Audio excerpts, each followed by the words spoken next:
Make sure to subscribe and hit the bell. I post new videos every day. Cutting to the first scene. In Douglas's mansion, he draws for his project. When he hears a plate break, he finds him deceased on the ground, a woman standing behind. Lie. Scared, he grabs a sword, realizing she is one of Nellie's friends. There for revenge. Fighting, Lie kicks him onto the wall, slashing him in the stomach, again in the hand. They reset. Smashing her with a bottle, he slashes her and knocks her to the ground. Handing her the blade, he gives her another chance. Getting ready for work, Bill struggles to put on his clothes, covered in bruises and cuts from the fight. Knocking on the door, Lucy tells him someone is there to see him. The police are there, but so is Walter. The new mayor found out that Atwood is at the hospital. The policeman said he fell down a flight of stairs. With this new information, Walter offers him a position as chief of police. If he takes the position, he will be returning to Chinatown, but it is his dream job. Agreeing to the position, he has become Chief O'Hara. Regarding Atwood, they will deport him because, after all, he is now mayor. Entering Wang's shop for privacy, they discuss the counterfeit money the trainees have been making, which is almost a replica. This means Yen has less time. They worry about June coming after her when the trainees can replicate it. She gives him the chance to leave with her, giving him time to choose. Entering the station, Bill is congratulated on his new position, and the promotion he has always wanted. Stopping to call them lazy bastards, Richard congratulates him too, saying that he has worked hard for the position. Going into his new office, he realizes how stupid they are. Thinking about his options.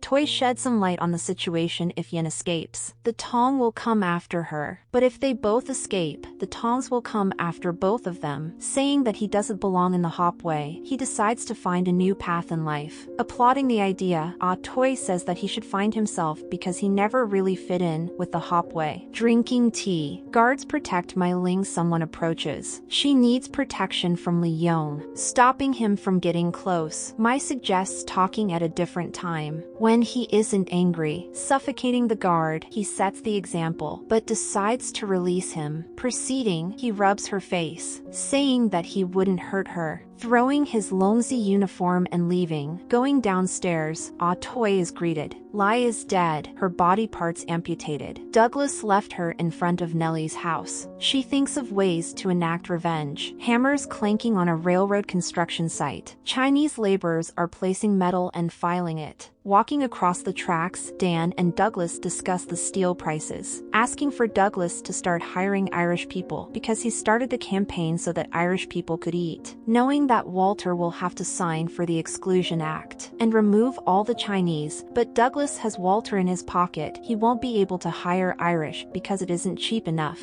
Confused, he asks about the jobs again, but Douglas explains that he offered him a partnership, not Irish jobs. He wants to make him rich, so he doesn't have to go around taking care of drunks. The Irish do half the work for double the pay. Angry, Dan realizes that he trusted him and he got fucked. Going to leave, he walks across the tracks. Giving Father June medicine, the pharmacist leaves. The only solution is death. Agreeing, Father June wants to die. Not wanting him to talk like that, he tells him he is going to be fine. He pleads for June to put him out of misery, telling him that he should have done the thing when he took over the Tong.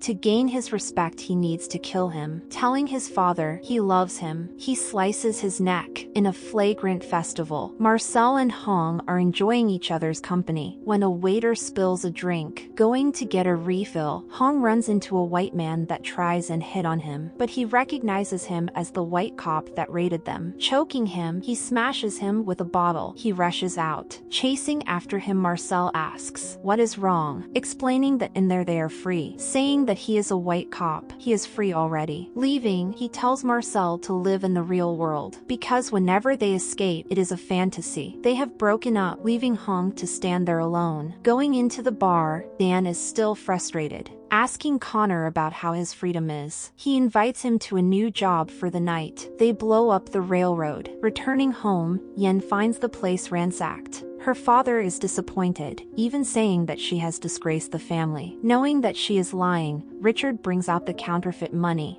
Asking for the plates because she prints for the Tongs, she admits she doesn't know. They arrest her. At Father June's funeral, they hatchet the box for respect. Wang talks about a great old fable that speaks about the truth of the moment in Father Jun's passing. It tells us that wisdom only comes from struggle. They want to offer their vows and gifts, so his soul and spirit may pass on peacefully. The prophet says that life is a dream walking. Death is the only way home. Morning, June walks forth. Rinsing off the blood, they try to see if they can save Lai. Her face was slashed up and beaten. They want justice for her. Walking into the restaurant, Dan throws a nail from the railroad. Exclaimed that is the only thing left of his bridge. He will continuously blow up the railroad every time he builds it. Threatening to arrest him, Dan tells him about the police's Irish family, that he won't employ. He will be the person to stop him. Even with money and connections, he will lose. Leaving, he says that he never met the gangster. Going outside to smoke,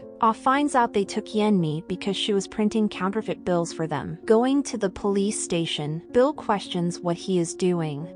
Sam snitches, ratting on the Tong, offering them up for Yenmi to be set free. They accept the offer, but they want the counterfeit plates first. Agreeing, he will tell them the time and place to go. Visiting her in jail, she finds out he sold the Tong out. June will try to kill him, but they will be long gone.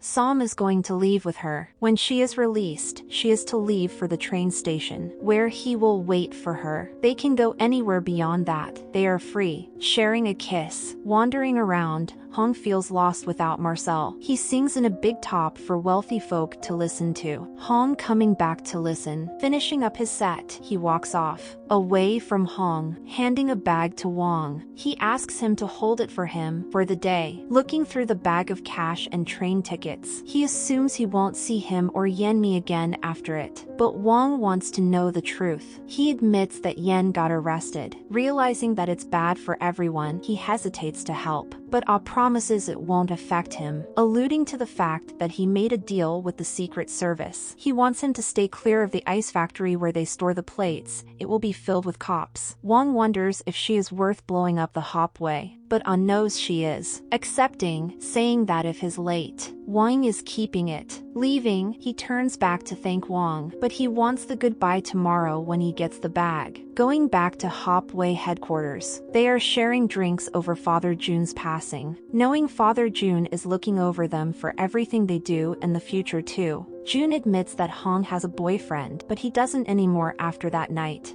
Saying that they've got each other. Cheering to Brothers of the Tong, always. Closing up shop, Wang locks the door, but Happy Jack's crew corners him. Jacob is the new leader. He has to avenge his death or the businesses around him will think he is weak. He tells him about the counterfeit money the Tongs are making. He can get them too if he catches them tomorrow because they are moving the plates with a few people. Taking the knife away, he starts to listen more. Drinking at a bar alone, Dan thinks of his next plan of attack. But thugs enter the shop. They work for Douglas and want revenge for what he did, he said, to make the death painful. They allow him to finish his beer. He smashes it into them, slamming someone into a table, hitting someone with a chair, then smashing the chair, kicking the last guy, walking towards another. Kicking him, he smashes his head into the table. He screams to signify his war cry. Thank you for watching. Make sure to subscribe and watch the next video. I know you will like it very much, yes.